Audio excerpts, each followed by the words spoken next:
தேவனுக்கு மகிமை உண்டாகட்டும். இன்றைக்கி நம்ம தியானிக்கும்படி எடுத்துக்கொண்ட வசனம் என்னவென்றால், வெளிப்படுத்தின விசேஷம் 3ஆம் அதிகாரம் 1ஆம் வசனம். ஓகேவா? அதில் தெளிவாக போட்டிருக்குது, நீ உயிருள்ளவன் என்று பெயர் கொண்டிருந்தும் செத்தவனாய் இருக்கிறாய். அப்படியாக இந்த அதிகாரத்தில் போட்டிருக்கு. ஓகேவா? இது யாரை குறித்து எழுதப்பட்ட வசனம் என்று பார்க்கும்போது, யோவானுக்கு வெளிப்படுத்தின விசேஷத்தில் சர்தை சபையை குறித்து ஏசப்பா எழுதும்போது, இந்த சர்தை சபையை நோக்கி ஏசப்பா சொல்லும்போது, உன் கிரியைகளை அறிந்திருக்கிறேன், அது நீ உயிருள்ளவன் என்று பெயர் கொண்டிருந்தும் செத்தவனாக இருக்கிறாய். அப்படியாக இந்த சர்தை சபையை நோக்கி ஏசப்பா சொல்லுவார். ஓகேவா? அது ஏன் இந்த சபையை பார்த்து ஏசப்பா இப்படி சொல்கிறாரு அப்படி பார்க்கும்போது, ஒவ்வொரு சபைகளுக்கும் முக்கியமாக இதில் 7 விதமான சபைகளுக்கு ஏசப்பா சொல்கிறத காதுள்ளவன் கேட்க கடவன் அப்படியாக எழுதியிருப்பார். இன்றைக்கி அதில் நம்ம தியானிக்கும்படி எடுத்துக்கொண்ட சபை என்னவென்றால் சர்தை சபை. அதை ஏசப்பா என்ன சொல்லுவார்னா, உன் கிரியைகளை அறிந்திருக்கிறேன், நீ உயிருள்ளவன் என்று பெயர் கொண்டிருந்தும் செத்தவனாக இருக்கிறாய். அப்படியாக அந்த வசனத்தை கொண்டு நம்ம தியானிக்க போகிறோம். ஏசப்பா ஏன் இந்த சபை, ஒவ்வொரு சபைக்கு ஏசப்பா தன்னை ஒரு விதமாக வெளிப்படுத்துவார். எப்படி என்றால், ஒரு சில சபைகளுக்கு ஏசப்பா இருபுறமும் கருக்குள்ள பட்டயத்தை உடையவர் சொல்றதாவது. அப்படியாக சொல்லும்போது அப்படி ஒவ்வொரு சபைகளுக்கும் ஒவ்வொரு விதமாக தன்னை வெளிப்படுத்துவார். ஒவ்வொரு சபைகளில் ஒவ்வொரு குறைகளை ஏசப்பா சுட்டி காண்பிப்பார். ஒவ்வொரு சபைகளில் அந்த சபைகள் செய்யும் தியாகத்தையோ அவர்கள் செய்யும் கிரியைகள் இயேசுவுக்கு பிரியமாக இருந்தால் அதுக்கு ஒரு அப்ரிஷியேட்டும் பண்ணுவார். ஜெயங்கொள்ளுகிறவன் ஏசப்பா சொல்றபடியே அந்த பாவங்களை அந்த ஏசப்பா சுட்டி காட்டுற அந்த குறைகளை விட்டு ரெக்டிஃபை பண்ணி மனம் திரும்புகிறவர்கள், ஜெயங்கொள்ளுகிறவர்களுக்கு கொடுக்கப்படும் கிஃப்டையும் இந்த சபைகளுக்கு சொல்லுவார். அந்த மனம் திரும்பாதவர்களுக்கு கிடைக்கும் தண்டனையும் இந்த சபைகளுக்கு சொல்லப்படும். ஓகேவா? இன்னைக்கு நம்ம பார்க்க போற சபை என்னவென்றால் சர்தை சபை. சர்தை சபையை குறித்து ஏசப்பா சொல்லும்போது தன்னை எப்படியாக வெளிப்படுத்துகிறார் என்றால், வசனத்துல 1ஆம் வசனத்தை பார்க்கும்போது, சர்தை சபையின் தூதனுக்கு 3ஆம் அதிகாரம், வெளிப்படுத்தின விசேஷம் 3ஆம் அதிகாரம் 1ஆம் வசனத்தை நம்ம பார்க்கும்போது, சர்தை சபையின் தூதனுக்கு நீ எழுத வேண்டியது என்னவெனில், தேவனுடைய 7 ஆவிகளையும் 7 நட்சத்திரங்களையும் உடையவர் சொல்லுகிறதாவது. தன்னை இயேசுவானவர் இந்த சபைகளுக்கு வெளிப்படுத்தும் போது 7 ஆவிகளையும் 7 நட்சத்திரங்களையும் உடையவர் சொல்லுகிறதாவது. அப்படியாக தன்னை வெளிப்படுத்துகிறார் இந்த சர்தை சபைக்கு. எதற்காக? இயேசுவின் 7 ஆவிகளை கையில் வைத்திருக்கிறவராக தன்னை வெளிப்படுத்த வேண்டும். எதற்காக 7 நட்சத்திரங்களை உடையவராக இயேசுவானவர் இந்த சபைகளுக்கு தன்னை வெளிப்படுத்த வேண்டும். இயேசுடைய ஆவி, அதாவது நன்றாக புரிந்துக்கோங்க, இந்த சர்தை சபையை குறித்து இயேசுவானவர் சொல்லும்போது தெளிவாக சொல்லுவார், உன் கிரியைகளை அறிந்திருக்கிறேன். அவைகள் அந்த கிரியை என்ன கிரியைனா, உன்னுடைய கிரியைகள் உயிர் உள்ளவன் என்று பெயர் கொண்டிருக்கிறது, ஆனால் நீ உள்ளே செத்தவனாயிருக்கிறாய். உன் கிரியைகள் தேவனுக்கு முன்பாக நிறைவானவதாக அல்ல. வசனம் தெளிவாக இந்த சர்தை சபையை குறித்து ஏசப்பா சொல்லுவாரு, நீ விழித்திரு, நீ விழித்திரு, நீ விழித்திராவிட்டால் உன் மீது நான் திருடனை போல வருவேன். அப்படியாக ஏசப்பா இந்த சர்தை சபையை குறித்து சொல்லுவார்.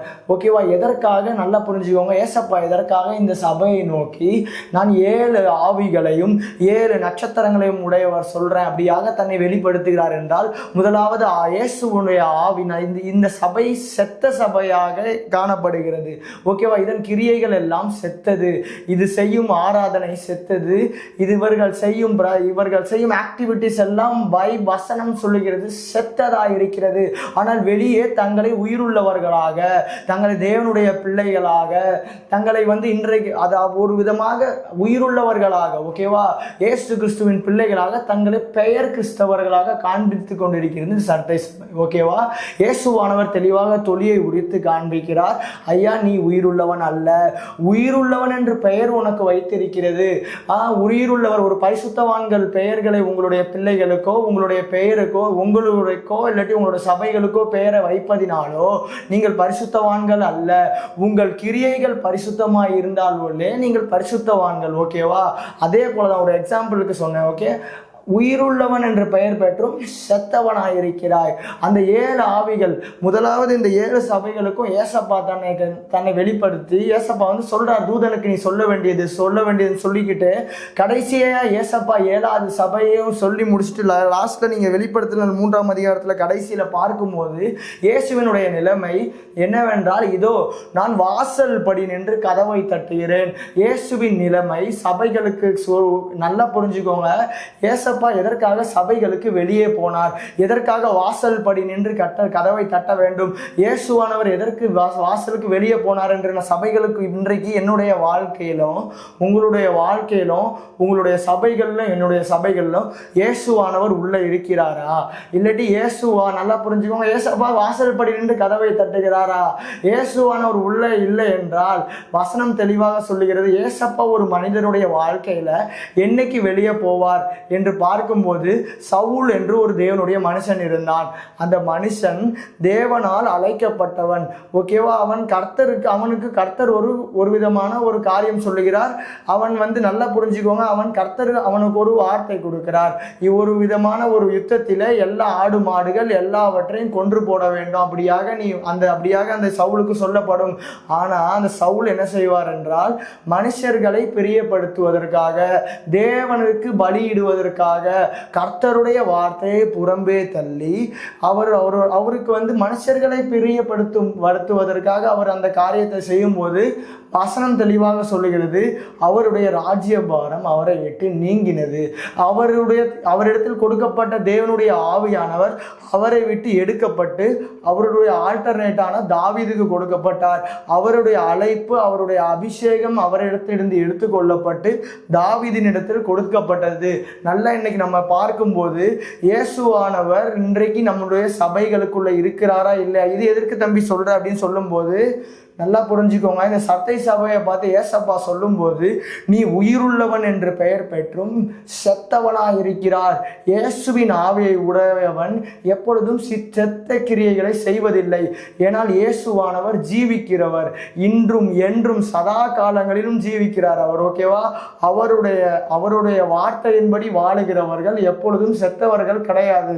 என்றைக்கு ஆதாம் தன்னுடைய உடன்படிக்கையை மீறினானோ, இந்த பழத்தை புசியாதே என்று இயேசு சொன்ன பழத்தை அவன் புசித்தானோ, அவன் புசிக்கும் நாளிலே நீ சாகவே சாவாய். கர்த்தருடைய வசனம் உன்னுடைய வாழ்க்கையிலோ என்னுடைய வாழ்க்கையிலோ உன்னுடைய தேவனுடைய ஆலயத்திலோ உன்னுடைய சபைகளிலோ என்னுடைய சபைகளிலோ கர்த்தருடைய வார்த்தை என்றைக்கு புறம்பே தள்ளப்பட்டு உங்களுடைய வசனம் தெளிவாக சொல்லுகிறது, உங்களுடைய பாரம்பரியத்தினாலே என்னுடைய தேவனுடைய வசனத்தை அவமாக்குகிறீர்கள் என்பதாக. என்னைக்கு நம்மளுடைய சுய இச்சைக்காக மனுஷர்களை பிரியப்படுத்துவதற்காக நம்ம கர்த்தருடைய வசனத்தை நம்ம புறம்பே தள்ளிட்டு நம்ம செய்யும் போது, நம்மளுக்கு நல்லா புரிஞ்சுக்கோங்க, வசனம் தெளிவாக சொல்லுகிறது, கர்த்தருடைய ஆவியானவர் நம்மளை விட்டு பெயர்வார். கர்த்தரால் விடப்பட்ட பொல்லாத ஆவி எப்படி சவுலுக்குள்ளாக வந்ததோ அது போல நம்மளுக்குள்ள வரும். ஓகேவா? அப்பொழுது நம்முடைய கிரியைகள் எப்படியாக இருக்கும் என்றால் செத்ததாக இருக்கும். நல்லா புரிஞ்சுக்கோங்க. இன்னைக்கு இந்த சர்த்தை சபையை நோக்கி ஏசப்பா தன்னை வெளிப்படுத்தும் போது 7 ஆவிகளை உடையவரும் 7 நட்சத்திரங்களை உடையவரும் சொல்றேன், நீ உன் கிரியைகளை நான் அறிந்திருக்கிறேன், நீ உயிருள்ளவன் என்று பெயர் கொண்டிருந்தும் செத்தவனாய் இருக்கிறாய். இயேசு கிறிஸ்து தன்னை இந்த சர்த்தை சபைக்கு வெளிப்படுத்தும் போது தன் கைகளில் 7 ஆவிகளையும் 7 நட்சத்திரங்களையும் உடையவர் சொல்றது அப்படின்னு சொல்லும்போது, இந்த நட்சத்திரங்கள் எதை குறிக்கிறது அப்படி என்று பார்க்கும்போது, முதலாக இயேசு கிறிஸ்துவானவர் பிசாசானவை என்னை மேலிருந்து கீழே தள்ளுகிறார். என்ன காரணத்திற்காக? இயேசுவின் மகிமையை அவன் திருட பார்த்தான். கர்த்தருடைய அந்த மகிமை, அந்த சிங்காசனத்திற்கு அவருடைய அந்த ஆராதனை நேரத்திலே எல்லா ஜனங்களையும் இயேசுவுக்கு நேராக திருப்பாமல் தனக்கு நேராக திருப்ப பார்த்தபடினால் அவன் இருதயத்தில் எண்ணும் போதே இயேசுவானவர் அவனை தரையிலே தள்ளுகிறார். கொடுக்கிறார். அவனுக்கு ஆல்டர்னேட்டாக அவன் ஆராதிக்கிறதற்காக உண்டாக்கப்பட்டான். அவனுக்கு ஆல்டர்னேட்டாக மோசையின் இடத்துல ஏசப்பா தெளிவாக சொல்லும் போது, என் ஜனங்களை ஆராதனை செய்ய என் அனுப்பு. அப்பொழுது பிசாசானவனுக்கு ஆல்டர்னேட்டாக என்னையும் மனுஷனாகிய ஒன்னையும் இயேசு கிறிஸ்துவானவர் உண்டாக்குனாங்க. ஓகேவா? அப்போ என்றைக்கு இந்த ஆளுகை, இந்த ஆல்டர்னேட், அப்போ எதற்காக பிசாசானவனுக்கு நம்ம மேல கோபம் வருதுன்னா இதான் ரீசன். நீங்கள் எப்பவுமே நீயும் நானும் அவனுடைய ஆல்டர்னேட்டாக அவனுடைய இடத்துல இருக்க வேண்டிய இடத்துல நம்ம உண்டாக்கப்பட்டோம். ஆதாமுக்கு சகல ஆளுகையும் ஏசப்பா இந்த உலகத்தில் கொடுக்கிறாரு. ஏசப்பா கொடுத்து அவனுக்கு ஒரு விதமான கட்டளையும் கொடுக்கிறார். இந்த பழத்தை நீ புசிக்கும் நாளிலே சாகவே சாவா என்றதாக ஒரு லா. ஓகேவா? ஒரு விதமான வசனம், கர்த்தருடைய வசனம் அவர்களுக்கு கொடுக்கப்படுகிறது. அந்த சபைக்கு கொடுக்கப்படும் போது ஆதாம்கிட்ட ஏசப்பா தெளிவா சொல்லுவார், நீ தோட்டத்தை காக்க வேண்டும். அப்போ நீ காக்கும் போது அப்போ வசனம் சொல்லுகிறது, பிசாசானவன் அவனை வஞ்சித்தான், சர்ப்பம் அவர்கள் இருவரையும் வஞ்சித்தது அப்படி என்று பார்க்கிறோம். எப்படி வஞ்சித்திருக்கும்? இப்போ வசனத்துல தெளிவாக போட்டிருக்கிறது, பிசாசானவன் களைகளை எப்பொழுது விதைக்கிறான்? மனுஷர்கள் நித்திரை செய்யும் போது களைகள் விதைக்கப்படுகிறது. உன்னுடைய இந்த வசனத்தை சர்த்தை சபையை பார்த்தோம் ஏசப்பா சொல்லுவாரு, நீ விழித்திரு. மனுஷன் சாத்தான் எப்பொழுது ஒரு உபதேசத்தையோ என்னுடைய வாழ்க்கையிலோ இல்லாட்டி சபைகளிலோ இந்த பொல்லாத செத்த கிரியைகளை அனுமதிப்பான் என்றால், பொல்லாத அந்த விதைகளை விதைப்பான், அந்த களைகளை விதைப்பான் என்று பார்க்கும்போது மனுஷர்கள் தூங்கும் வேளையில் ஆதாமும் ஏவாளும் சபைகளாக அந்த கர்த்தர் அவர்களுக்கு ஒரு வார்த்தை கொடுத்தார். ஆனால் அவர்கள் தோட்டத்தை காக்காமல் நித்திரை பண்ணினபடியினால் தோட்டத்திற்குள்ளே சர்ப்பம் வந்தது. சர்ப்பத்தின் வந்ததுனால அவர்கள் இருவரும் சர்ப்பத்தின் சத்தத்தை கேட்டதினால், நல்லா புரிஞ்சுக்கோங்க, நட்சத்திரங்களை உடையன் என்று ஏசப்பா சொல்லுவார். இவர்கள் இருவரும் அன்னைக்கு நல்லா புரிஞ்சுக்கோங்க, அந்த ஆதாமும் ஏவாளும் கர்த்தருடைய வார்த்தையை புறம்பே தள்ளின போது, சர்ப்பத்தின் சதத்திற்கு செவி கொடுத்த போது, கர்த்தருடைய வார்த்தைக்கு விரோதமாய் அந்த தோட்டத்தில் அவர்கள் இருந்தபோது தோட்டத்திற்கு வெளியே புறம்பே தள்ளப்பட்டார்கள். நல்லா புரிஞ்சுக்கோங்க, அவர்களுக்கு ஆல்டர்னேட்டாக தான் பிலேயாம் ஒரு தீர்க்க தரிசனமாக சொல்லும்போது, யாக்கோபில் இருந்து ஒரு நட்சத்திரம் உதிக்கும். எதற்காக அந்த நட்சத்திரம் உதித்தது? வசனம் தெளிவாக சொல்லுகிறது, முந்தின ஆதாம் அவனுக்கு ஆல்டர்னேட்டாக இரண்டாம் ஆதாமாகிய இயேசு கிறிஸ்து வந்தார். அந்த பிசாசுக்கு ஆல்டர்னேட்டாக தான் இந்த மனுஷன் இந்த உலகத்திலே உண்டாக்கப்பட்டான். ஆனால் மனுஷன் கர்த்தருடைய வார்த்தையின்படி வாழாமல், கர்த்தர் சொன்ன உபதேசத்தின்படி கை கொள்ளாமல், சர்ப்பத்தின் சத்தத்திற்கு என்றைக்கு செவி கொடுத்து கர்த்தருடைய வார்த்தையை புறம்பே தள்ளினானோ அன்றைக்கு தோட்டத்திற்கு புறம்பே இயேசுவானவர் அவனை வெளியே துரத்தினார். அப்பொழுது ஏசப்பா அவனுக்கு அந்த முந்தின ஆதாமுக்கு ஆல்டர்னேட்டாக இயேசு கிறிஸ்து, அவர் ஒரு நட்சத்திரமாகவே பாவிக்கப்பட்டார். நீங்க வசனத்தை பார்க்கும்போது இயேசு கிறிஸ்து பிந்தின ஆதாமாக நம்ம போட்டிருக்கோம் பைபிள்ல. ஓகேவா? அவர் யாக்கோபில் இருந்து ஒரு நட்சத்திரம் தோன்றும். அந்த நட்சத்திரம் இயேசு கிறிஸ்துவே. ஓகேவா?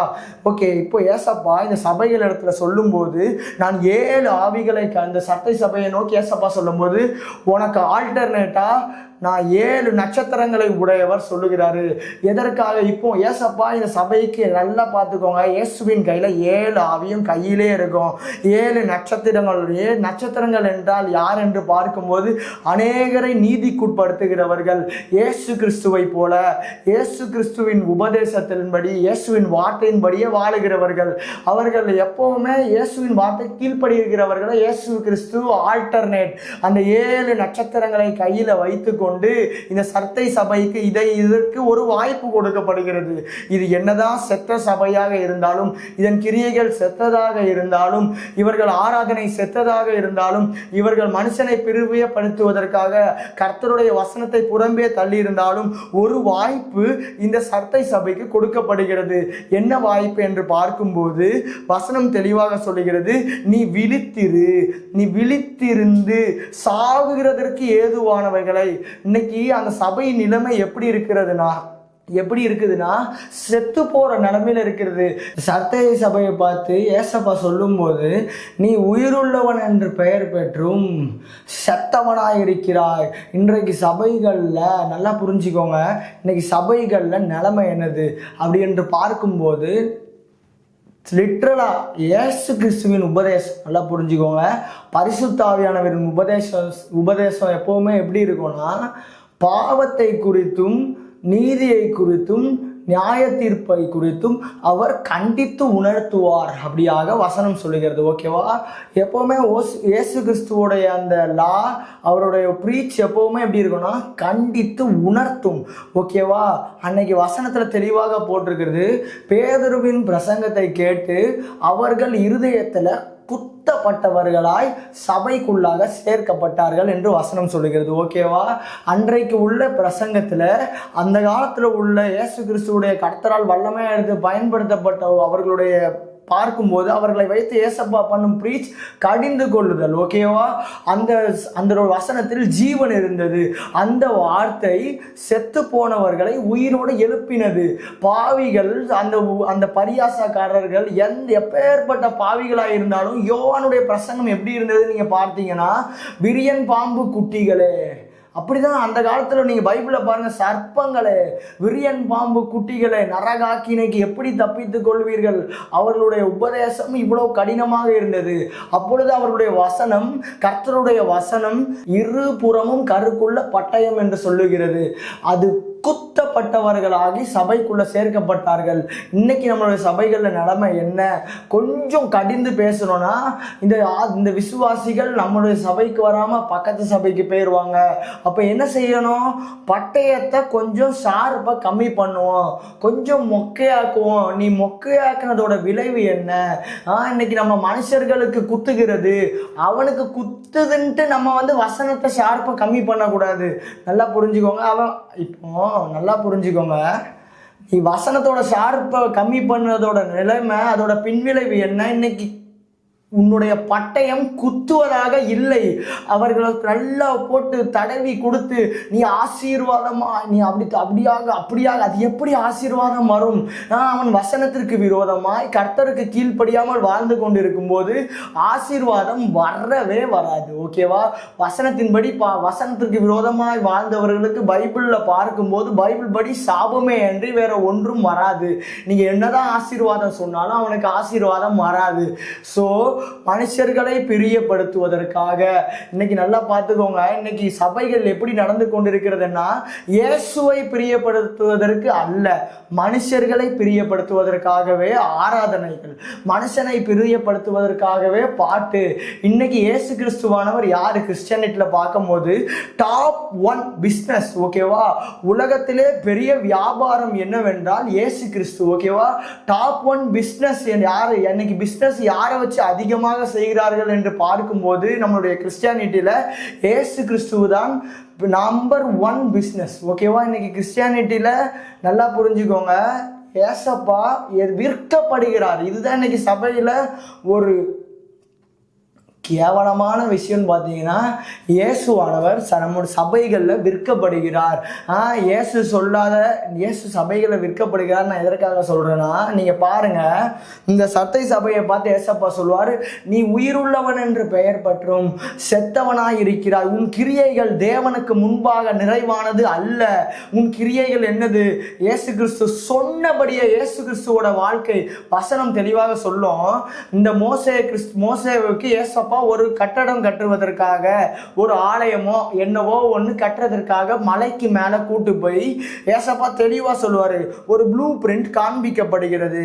அவருக்கு ஏசப்பா சொல்லும்போது மகன் அந்த மோசஸை பார்த்து ஏசப்பா சொல்லுவார், காண்பிக்கப்பட்ட மாதிரியின்படியே கட்டை எச்சரிக்கையாயிரு. இன்றைக்கு நீ போறியே, நான் போறேன் தேவனுடைய ஆலயம், அந்த ஆலயம் கர்த்தருடைய விஷன் படி கட்டப்பட்டதா? ஏசப்பா காண்பிக்கப்பட்ட மாதிரியின்படியே கட்ட சொல்றாரு. ஒரு ஸ்பூன் முதற்கொண்டு. ஓகேவா? அன்னைக்கு ஆசரிப்பு கூடாரத்துல மோசே அப்படி மலையில என்ன காட்டினாரோ பின்ட்ராப் சொன்னபடியே செய்தார். ஓகேவா? இன்னைக்கு என்னுடைய சபையோ உன்னுடைய சபையோ இயேசு காண்பித்த மாதிரியின்படி இருக்கிறதா? இயேசு சொன்ன வசனத்தின்படி நடக்கிறதா? இயேசு கொடுத்த தரிசனத்தின்படி கட்டப்பட்டதா?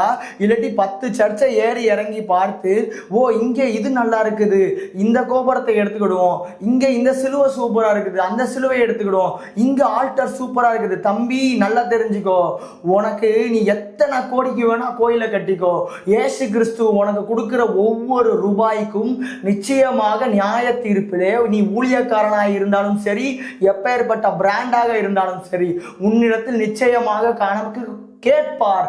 நான் காண்பித்தேனா உனக்கு மாதிரி, நான் உனக்கு கட்ட சொன்னேனா, நான் சொன்ன மாதிரின்படியே நீ செய்தாயா, இல்லை உனக்கு சுய இச்சையின்படி நீ கொடுக்குற ஒவ்வொரு விசுவாசி கொடுக்குற ஒவ்வொரு காணிக்கையும், நீ எந்த ஊழியக்காரனாக இருந்தாலும் சரி, அதை செலவு பண்ணும்போது இயேசு கிறிஸ்து நிச்சயமாக உன்னிடத்தில் கணக்கு கேட்பார். நல்லா புரிஞ்சுக்கோங்க.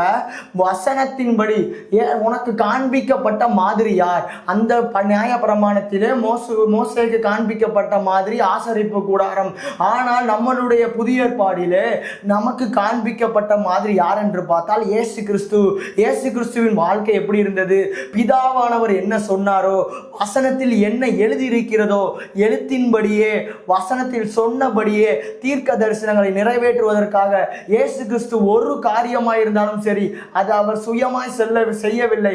பிதாவானவர் காண்கிறது எதுவோ குமாரன் செய்கிறார். இயேசு என்ன பிதா என்ன சொல்லுகிறாரோ, என் சுய சுத்தத்தின்படி சித்தத்தின்படி அல்ல, அவர் சொன்ன ஒவ்வொரு வார்த்தையுமே, பிதாவானவர் சொன்ன எல்லா வார்த்தையும் இயேசு கிறிஸ்து நிறைவேற்றினார்.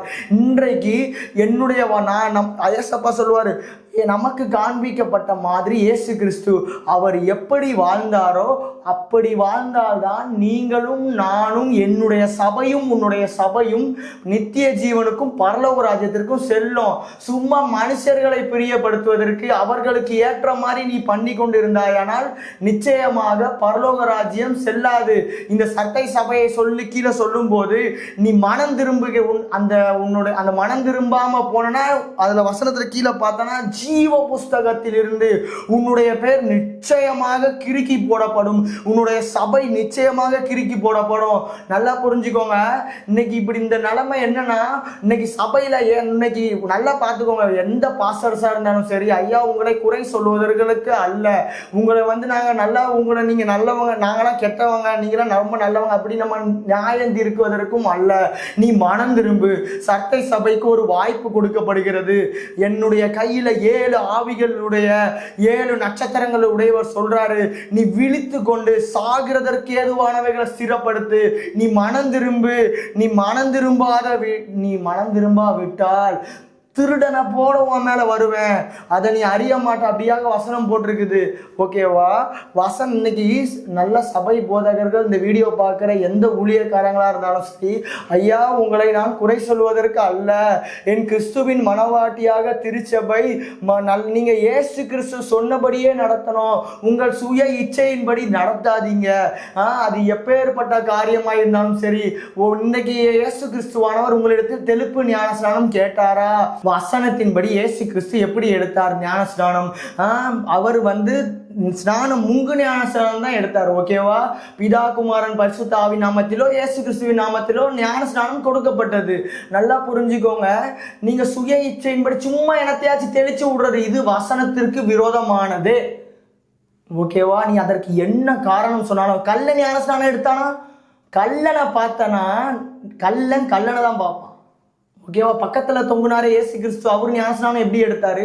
அவர் எப்படி எடுத்தாரோ அப்படி கொடுங்க உங்க சபைகளில் ஞானஸ்நானம். அப்பொழுதுதான் அதற்கு பலன் உண்டு. இயேசு கிறிஸ்துவானவர் உங்களிடத்துல என்ன சொன்னாரு? குருக்கள் என்று அழைக்கப்படாதீர்கள் என்று சொன்னார். இன்றைக்கு சபைகளில போதகர்களுடைய போதகர் என்றும் அழைக்கப்படாதுன்னு சொன்னாரு. இன்னைக்கு நம்ம ஆட்களுடைய பெயர் என்ன? THC, the right reverend பிஷப்பா.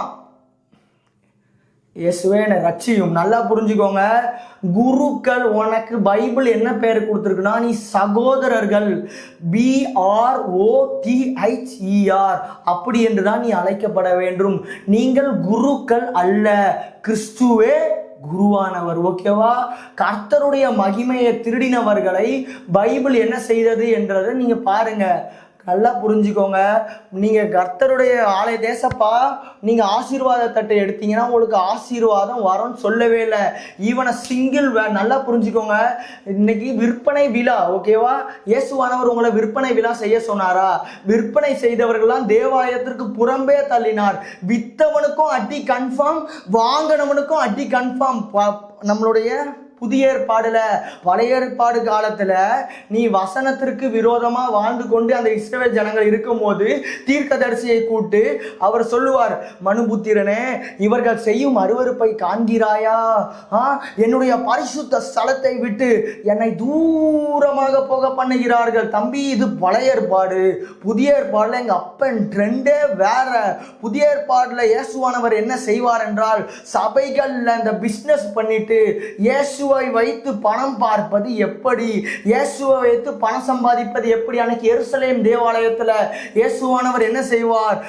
அன்னைக்கு உள்ள நடந்த பிசினஸ் அவ்வளவும். இயேசுவானவர் சபைகளுக்கு விரோதமானவர் அல்ல.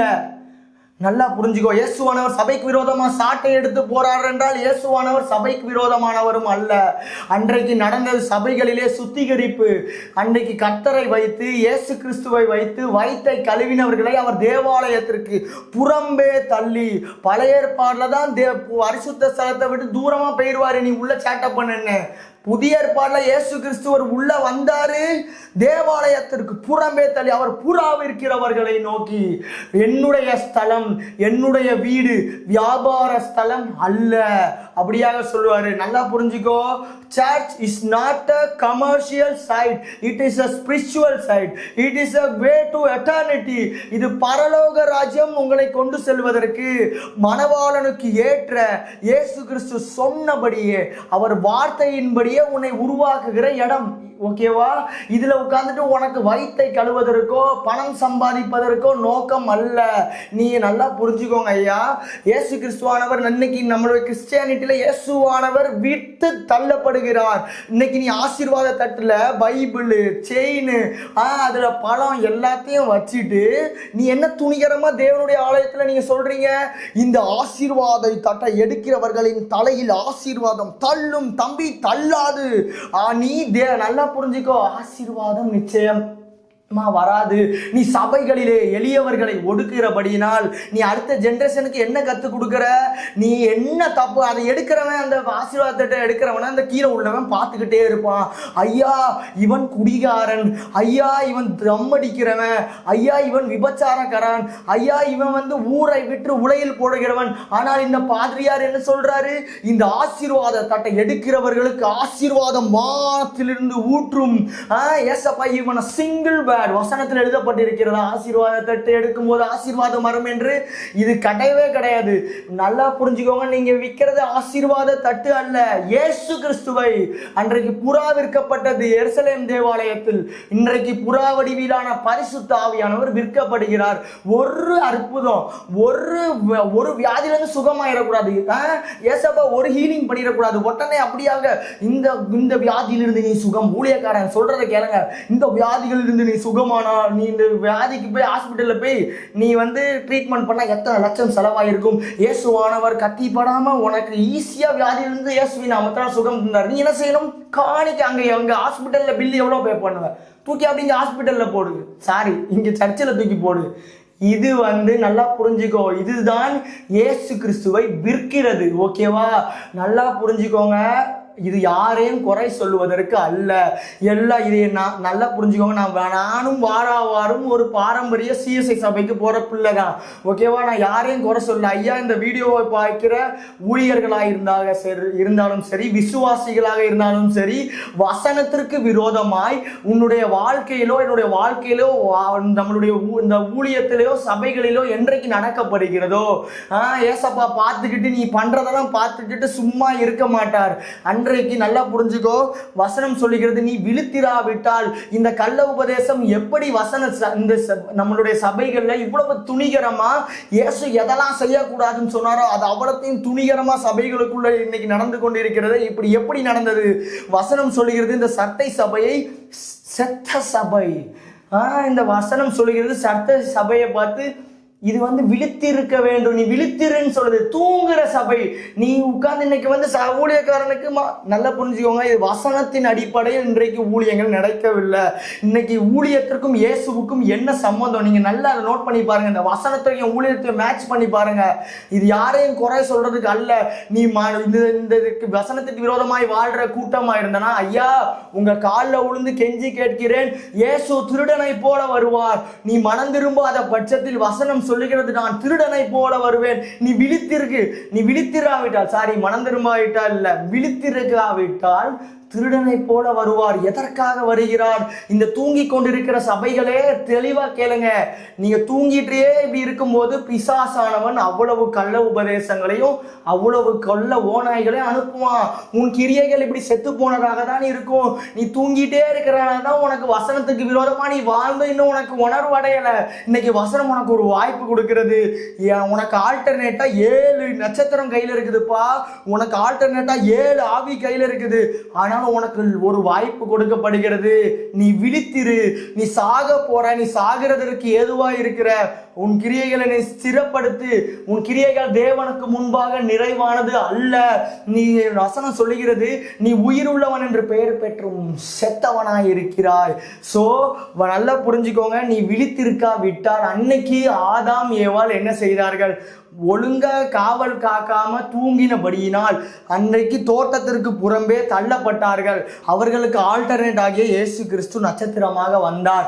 இன்றைக்கும் இந்த வார்த்தையை கேட்டு இந்த பொடி பையன் நேத்து முளைச்ச காளான் இப்படி பேசுகிறானே துணிகரமா நம்மளுடைய பிராண்டுக்கு விரோதமாக அப்படி என்று நீ முறுமுறுப்பாயானால், இந்த வசனத்தை கேட்டு நீ மனம் திரும்பாமல் போனா, இன்னும் நீ துணிகரமா உள்ள கோயிலுக்குள்ள கொழுக்கட்டை வித்தனா, இன்னும் துணிகரமா நீ கோயிலுக்குள்ள விற்பனை விழா நடத்தினா, IMS விற்பனை விழா நீ நடத்தினால், இன்னும் துணிகரமாய் நீ ஆசீர்வாத தட்டு எடுப்பாயானால், இன்னும் இந்த வசனத்தை கேட்டு நீ தன்னை ஒரு குருவானவராக காண்பித்தாயானால், இன்னும் இந்த வசனத்தை கேட்டு நீ சகோதரர் என்று அழைக்கப்படாமல் தி ரெவரண்ட் தி பிஷப் என்று அழைக்கப்படுவாயானால், இன்றும் இந்த வசனத்தை கேட்டும் நீ மனம் திரும்பாதவனா என்றால் நல்லா புரிஞ்சுக்கோ. அன்னைக்கு கர்த்தருடைய வசனம் சொல்லுகிறது, அந்த பழைய ஏற்பாட்டு காலத்துல ஏசப்பா நீ அருவருப்பு பண்ணிட்டே இருப்ப, தூக்கி சபையை விட்டு என்னோட பரிசுத்த ஸ்தலத்தை விட்டு தூரம் போவாரு. புதிய ஏற்பாடுல ட்ரெண்ட் வேற. இயேசுவானவர் சபையில சாட்டையை தூக்கிட்டு வந்தாரு எருசலேம் தேவாலயத்துல. இந்த பிசினஸ் பண்றவன், வசனத்திற்கு விரோதமா வாழுகிறவர்கள், நீ வாங்குறவனும் சரி விற்கிறவனும் சரி தப்பிக்க முடியாதுப்பா. வசனம் சொல்லுகிறது, அவர் தேவாலயத்திற்கு புறம்பே தள்ளினார். அன்றைக்கு ஆதாம் புறம்பே வசனத்திற்கு விரோதமாய் ஏவாளும் ஆதாமும் வாழ்ந்த போது தோட்டத்திற்கு புறம்பே தள்ளப்பட்டார்கள். அவருக்கு ஆல்டர்னேட் வந்தது. நீயும் நானும் இன்னைக்கு என்னுடைய சபையும் உன்னுடைய சபையும் வசனத்திற்கு விரோதமாய் எந்த காரியமா இருந்தாலும் நீ மனம் திரும்பாத பட்சத்தில் நான் உன் மீது திருடனை போல வருவேன். நீ வரும்போது நல்லா பார்த்துக்கோ, தூக்கி போட்டு போயிட்டே இருப்பார் ஏசப்பா. என்னுடைய ஸ்தலம் என் தேவனுடைய வீடு, வியாபார ஸ்தலம் அல்ல. அது நல்லா புரிஞ்சுக்கோங்க எப்பவுமே. ஓகேவா? இல்ல ஐ ஹாவ் என்னிடத்தில் சர்டிபிகேட் உள்ளது. ஓகேவா? என்னிடத்துல பொறுப்பு இருக்குது, என்கிட்ட பருப்பு இருக்குது, என்கிட்ட அதிகாரம் இருக்கு. நீ துணிகரமா கர்த்தருடைய ஆலயத்துல வசனத்திற்கு விரோதமாய் நீ உட்கார்ந்து இன்னைக்கு சர்ச்சைக்கு எதுக்கு வர? நீ நல்லா புரிஞ்சுக்கோங்க, சர்ச்சில் இயேசுவை பார்க்க வரணும். ஓகேவா? பிசாசை பார்க்க வரக்கூடாது. உன் கையில் இருக்குது ஃபோனு, ஃபோனை தூக்கி நல்லா புரிஞ்சுக்கோங்க. கர்த்தர் தெய்வமானால் கர்த்தரை பின்பற்றுங்க. பாகால் தெய்வம்னா பாகால் கிட்ட போங்க. பிசாசு இன்னைக்கு கருப்பு கொம்பு வச்சுட்டு கருன்னு பல்லு நீட்ட மனம் கிடையாது ஐயா. பிசாசின் பேரை இப்போ வேற. பிசாசின் பேரை தெரியுமா? ஆப்பிள், சாம்சங், விவோ, ரியல்மின்னு அவன் டிஜிட்டல் பிசாசாகி விட்டான். நீ கையில் வச்சிருக்கிற ஃபோனு அது முழுமையாக பிசாசின் பட்டயம். ஓகேவா? அப்போ நீ சர்ச்சுக்குள்ளே வந்து இயேசுவை பார்க்க வரியா பிசாசை பார்க்க வரியா? இன்னைக்கு முக்காவாசி டிக்கெட்டு சர்ச்சுக்குள்ளே இயேசுவை பார்க்கறதுக்கு வரது கிடையாது. இது சர்ச்சுக்குள்ளே எதுக்கு வருதுன்னா பொண்ணு பார்க்கறதற்காக வருது, சைட் அடிக்கிறதற்காக வருகிறது. சர்ச்சுக்குள்ளே இன்னைக்கு எதற்காக விசுவாசி வருது? இன்னைக்கு கல்யாணம் பண்ணி வைக்கிறதுக்கும் மண்ணுக்கும் மண்ணாகவும் இதுக்காகவே ஒரு இந்த பிரபஞ்சத்திற்குரியவைகளே நீங்க தேடுவீர்களானால் உங்களை போல பரிதபிக்கப்பட்ட கூட்டம் இந்த உலகத்துல கிடையாது ஐயா. வாலிபர்களா இருந்தாலும் சரி, நீங்க எவ்வளவு பெரிய போஸ்டிங்ல இருங்க, சர்ச்சுக்குள்ள பிசாசு உன் கையில வச்சிருக்கிறியா? ஒன்னு இயேசுவை பார்க்கவா, இயேசு பிடிக்கலையா இந்த போனை பார்த்துட்டு உள்ள இருக்காத, அது அருவருப்பு. நீ ஒன்னு இந்த இயேசு தேவையில்லை, எனக்கு வார்த்தை தேவையில்லை, ஆராதனை தேவைன்னா வெளியே போய் உட்காந்து போனை பாரு, டெல்லியில ஜாலியா நோண்டு. இது வந்து ஒரு பிசாசானவனுடைய உருவம் தான் ஆண்ட்ராய்ட் ஸ்மார்ட் போன். சர்ச்சுக்குள்ள துணிகரமா மொபைலை நோண்டாதீங்க ஐயா. உங்க காலில்னாலும் விழுந்து கேட்கிறேன், நல்லா புரிஞ்சுக்கோங்க. இந்த வசனத்தை கேட்டும் நீங்க மனம் திரும்ப மாட்டோம். எனக்கு 2 கொம்பு படைச்சி விட்டது, ஒரு டிகிரி சர்டிஃபிகேட் கையில் உடச்ச பட்டனை உருவம் போகிற போக்கு என்ன, நெஞ்சில் ஒரு செயின் வந்தவொடனே பட்டனை கலட்டுற அந்த திமுறி என்ன, நான் இப்படி தான் இருப்பேன், என்னிடத்தில் பொறுப்பு இருக்கிறது, நான் இப்படி தான் இருப்பேன் என்று நீ சொல்வாயாக. ஆனால் உனக்கு இன்னைக்கு நல்லா புரிஞ்சுக்கோ, கர்த்தர் கையில் 7 நட்சத்திரம், உனக்கு ஆல்டர்னேட் ரெடி. ஓகேவா? உன்னுடைய ஏசப்பா நல்லா புரிஞ்சுக்கோ, தூக்கி போட்டு போயிட்டே இருப்பார். வசனம் சொல்லுகிறது. ஆனால் இந்த சட்டை சபையிலையும் வசனத்தின்படி வாழ்கிற ஒரு டிக்கெட்டும் இருக்குது. வசனத்தை பார்த்தோன்னா நம்ம 4வது அந்த வெளிப்படுத்தின விசேஷம் 4ஆம் அதிகாரம் 5ஆம் வசனத்தை பார்க்கும்போது, ஆனால் தங்கள் வஸ்திரங்களை அசுத்தப்படுத்தாத சில பேர் சர்த்தையிலும் உனக்குண்டு, அவர்கள் பாத்திரவான்களானபடியினால் வெண் வஸ்திரம் தரித்து என்னோடே கூட நடப்பார்கள். ஜெயங்கொள்ளுகிறவன் எவனோ அவனுக்கு வெண் வஸ்திரம் தரிப்பிக்கப்படும். ஜீவ புஸ்தகத்தில் இருந்து அவனுடைய நாமத்தை நான் கிறுக்கி போடாமல் என் பிதா முன்பாகவும் அவருடைய தூதர் முன்பாகவும் அவன் நாமத்தை அறிக்கை பண்ணுவேன். வசனம் தெளிவாக கேட்கிறதா? இந்த சபைகளிலும் இயேசுவுக்கு உண்மையான டிக்கெட்டும் உண்டு. எல்லாரும் அப்படி கிடையாது. எல்லாம் துணிகரமா வசனத்திற்கு விரோதமாய் வாழும் போதும் சாத்ராக் மேஷாக் மாதிரி, ஆபேத் நேகோ மாதிரி, தானியேலை போன்று, யோசேப்பை போன்று, இயேசுவை போன்று தன் வஸ்திரங்களை அசுத்தப்படுத்தாமல் கர்த்தருடைய வசனத்திற்கு விரோதமான காரியம் இவன் இதை செஞ்சாலும் நான் இந்த கிரியைக்கு நான் உடன்பட மாட்டேன், தன் வஸ்திரத்தை கரைப்படுத்த மாட்டேன் என்று சொன்ன டிக்கெட்டை பார்த்து இயேசுப்பா சொல்றாரு, வெண் வஸ்திரம் தரித்தவன் என்னோடு கூட நடப்பான், அவனுடைய நாமத்தை நான் ஜீவ புஸ்தகத்தில் இருந்து கிறுக்கி போட மாட்டேன், அவனுடைய நாமத்தை பிதா முன்னாடி அறிக்கை பண்ணுவேன் என்பதாக வசனம் சொல்லுகிறது. இந்த வசனத்தை கேட்டும் மனம் திரும்பாத பட்சத்தில் இதே பாடுதான், நான் இப்படிலாம் சொன்னா கீழ்ப்படிய முடியாது, இது எங்களுடைய பாரம்பரியம், நேற்று முளைத்த காளானே நீ சொல்வதை நாங்கள் எதற்காக கேட்க வேண்டும் என்று நீ துணிகரமாய் சுத்தினால், நீ மனம் திரும்பாமல் போனால் நல்லா புரிஞ்சுக்கோ, உனக்கு ஆல்டர்னேட் வரும். ஓகேவா? உன்னை தூக்கி தேவாலயத்துக்கு வரையே போட்டுட்டு போயிட்டே இருப்பார் ஏசப்பா. நீ இல்லை நான் அப்படிதான் இருப்பேன்னா வசனம் சொல்கிறது, உன்னுடைய பெயர் ஜீவ புஸ்தகத்திலிருந்து கிறுக்கி போடப்படும். உன்னுடைய சபை, உன்னுடைய நாமம் ஜீவ புஸ்தகத்திலிருந்து கிறுக்கி போடப்படும். நீ இங்கே படம் காட்டலாம், சும்மா வச்சு படம் காட்டுக்கலாம். தம்பி, தேவனுடைய ஆவி வெளியே போயிட்டு you are just a entertainer, நீ ஒரு வேடிக்கை பொருள். ஓகேவா? மனம் திரும்புங்க, யாரையும் குற்றப்படுத்துவதற்கல்ல, அப்பிரயோஜனமான பிள்ளை, கடமை மாத்திரம் செய்தேன், எல்லா துதி கன மகிமையும் இயேசுவுக்கே உண்டாகட்டும். ஆமென்.